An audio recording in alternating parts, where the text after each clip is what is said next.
Hello বন্ধুরা, আমি পূজা cooking and blog চ্যানেলে আপনাদের সবাইকে স্বাগত। তো আজ আমি বানাবো খুবই সিম্পল একটা রেসিপি, কলমি শাক ভাজা। এটি খুবই সহজ একটা রেসিপি, তো চলুন রেসিপিটি শুরু করা যাক। প্রথমে কলমি শাকগুলো পরিষ্কার করে বেছে নিয়েছি, আর এখন আমি কলমি শাকগুলো কেটে নিচ্ছি। আর আমি সব শাকগুলো এভাবে কেটে নিচ্ছি। তো এখন আমি সব শাকগুলো কেটে নিয়েছি, আর এই শাকগুলো এখন আমি একটা পাত্রে ভালোভাবে জল দিয়ে পরিষ্কার করে ধুয়ে নেব। তো শাকগুলো আমি 2-3 বার জল পাল্টে ভালোভাবে পরিষ্কার করে ধুয়ে নিয়েছি। আর এদিকে আমি চুলাতে কড়াই বসিয়ে দিয়েছি, আর কড়াই গরম হয়ে গেলে এখন আমি দিয়ে দেব সব শাকগুলো। আর শাকগুলো দেওয়ার পর এখন আমি এখানে দিয়ে দেব স্বাদ মতো লবণ, আর দিয়ে দেব হাফ চা চামচ চিনি। তো এতে একটু চিনি দিয়ে দিলে পারে শাকটা মিষ্টি লাগে, আর মিষ্টি মিষ্টি হলে শাকটা খেতেও অনেক ভালো লাগে।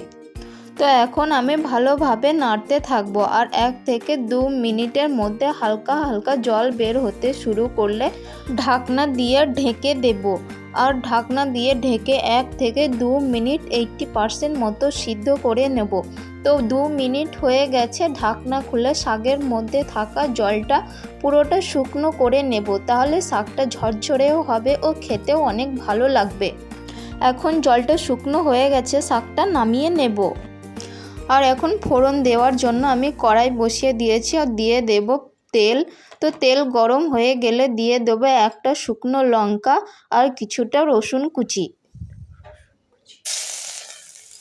আপনারা চাইলে কাঁচা লঙ্কাও দিতে পারেন। এখন আমি শুকনো লঙ্কা আর রসুন কুচিটা একটু লাল লাল করে ভেজে নেব, এবং তারপর দিয়ে দেব সিদ্ধ করে রাখা কলমি শাকগুলো। আর এখন আমি কলমি শাকগুলো 1 থেকে 2 মিনিট মিডিয়াম ফ্লেমে ভেজে নেব। আর ভাজা হয়ে গেলেই তৈরি হয়ে গেল কলমি শাক ভাজা। তো শাকটা ভাজা হয়ে গেছে, আর এখন আমি শাকটা নামিয়ে নেব। তো এখন আমার রেডি হয়ে গেছে কলমি শাক ভাজা, আর এটি গরম ভাতের সাথে খেতে কিন্তু অসাধারণ লাগে।